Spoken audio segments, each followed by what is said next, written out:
Hi everyone, David Maley here, and today we're going to do something really cool. I've got a two-part series here. It's really quick. We're going to take data, stock data, and what we're going to do is I'm going to show you how to pull it with R out of Yahoo Finance. You can pull it on any stock that's publicly traded and available through Yahoo Finance. You get any period of time that you want through there that's available.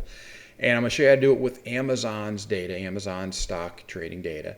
And I'm going to show you how to get that data. We're going to plot it, then we're going to put it into a text file, and then in the second part, we're going to go and take that data, import it into Power BI, and then we're going to forecast that data. This is a really quick way to look at data, stock forecasting or stock price data, and be able to forecast it and be able to see where is it going, where are the trends, and quickly identify it in literally minutes.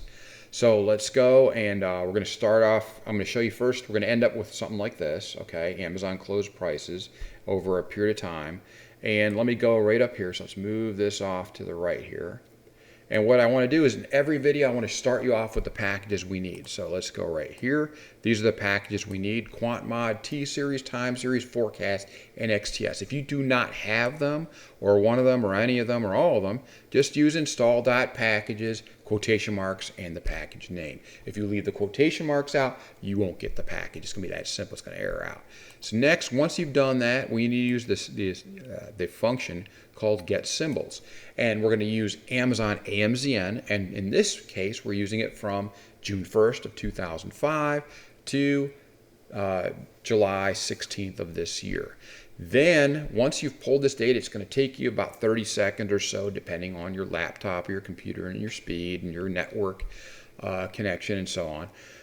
Once you've got that, then what we want to do is we want to look at it this way. This is data coming in an XTS zoo format, and the reason why it's XTS and zoo is it has multiple pieces to it. So it has an open, high, low, close, and volume, and more data in it. As you can see, I've written it out here.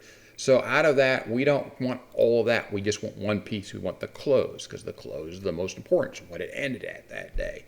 I don't want the open, I don't want the high, I don't want the low, because just because the high was a certain amount, they're very variable. The close is what you want to use every day for predictions and for forecasting and stuff like that.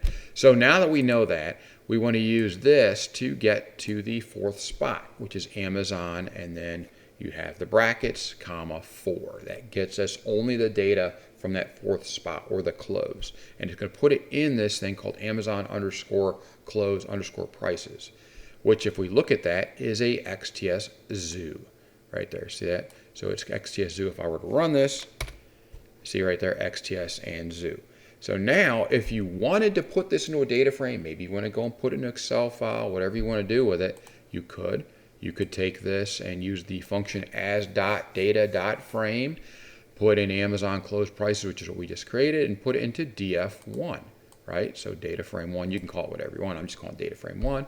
And if you did that, right, and then you ran this class DF1 and not class Amazon close prices, you would see, oh, I have a data frame now. But we're not going to do that today. So, I'm just showing you how to do it. So let's take a look at the data.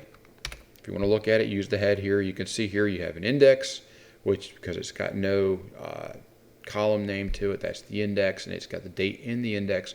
And then you got Amazon.close is the price for the end of the day, the close price. So what we're going to do next is we're going to plot the data. I want to see it like this. So let's get rid of this so you can see how it's plotted on here. So we get rid of that, bring this way a little bit. The first line here, PAR, the function par of mfro equals C1, 1, means I'm just resetting this back. So if I had used this and I divvied it up to 2, 2, that would give me 4 boxes here of different graphs. I don't want to see a little box of a graph here. I want the full plot page or tab here. So what I want to do is I want to run that. That resets it to 1 graph.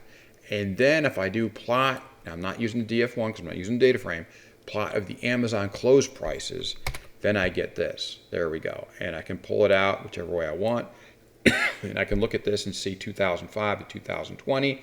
And you can clearly see by looking at that Amazon would have been a great investment anytime back in 2005, 2008, shoot, even all the way up to 2020, earlier this year, because it would have more than doubled here. Now, obviously, here it would have really done well, could have gone up 500, 600, 800, 1,000% based on what the price was then. So next, what I want to show you is, we're going to take this all the way out here. I want to take this and I want to export this data now. I want to put it into a text file. So what I'm going to use is this package called write.zoo. And then I'm using this line, which is going to say, okay, I want to put it here. So this would be some location on your desktop in a folder that you've labeled, whatever. In this case, I've labeled it stock price forecasting. And I put down the stock ticker symbol underscore in today's date. And it's tab separated is what it's going to do. So that way it looks nice and pretty on a text file going down it, just like kind of like this, tab separated. So you write this, you just click on this, it writes it, you have it in your folder, and then you're ready for the next part. And the next part, we're going to take this exact file here and we're going to import it into Power BI, and then we're going to even forecast on that. So it's really quick. So this is really quick. This literally takes seconds to run once you've figured out and you've decided what stock ticker symbol you want, what dates you want, what format you want, right? So we're staying with the XTS Zoo package, which, you want closing prices. We stayed with the package the way it was. If you didn't want to, you could use the as data frame, and then we plotted it, and then we wrote it. So it's all done and ready for the next part. See you in the next part, where we put it in Power BI and we forecast on this. Thanks for watching and have a great day. And if you haven't already, please subscribe, leave me a comment, and thank you. Have a great day.